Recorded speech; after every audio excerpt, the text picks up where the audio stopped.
Yo!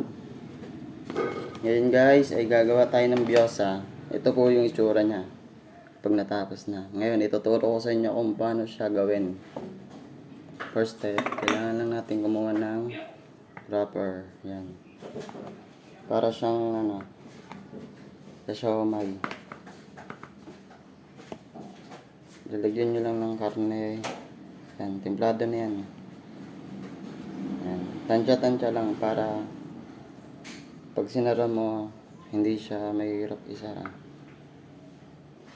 Tapos lalagyan natin ng tubig para dumikit. Yan. Ayos lang yan guys, nakapag-ugas naman ako ng kamay. Ngayon guys, yan. Tupi lang natin siya. Pantayin nyo lang. Pantayin nyo lang yan, ganyan.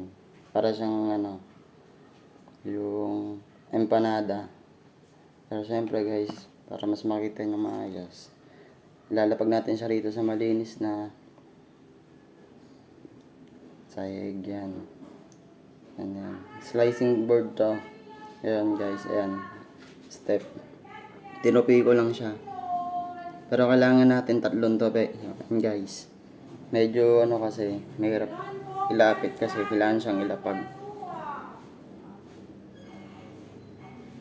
Pangalawang tope. Pangatlong tope.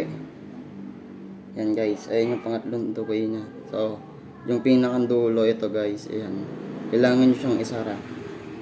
Didiinan nyo lang na parang clay. Next step, yung kabila naman. Yan. Yan. Ganun ulit. Tutupi mo lang din siyang katulad ng ginawa mo sa kabila.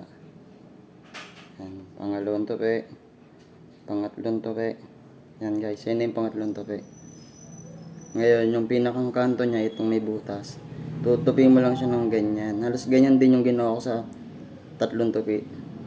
Yan. Check nyo lang kung may butas. Kasi, pag may butas yan, pag niluto na siya, bumubuka, lumalabas yung laman. So, check nyo lang na maigi kung nakasarap ba. At guys, ito na yung finished product natin. Sasusaw lang natin siya rito sa harina.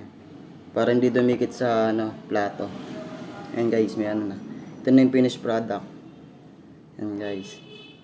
Diba? Para siyang dumplings. Pero ang tawag nila dito sa ramen food house, biyosa. Ayan guys. Ito na, nakagawa na ako ng 4. Ayan na, 2. Guys, ito na yung mga nagawa ko. 4 na peraso. Yun lang guys, at salamat. Thanks for watching.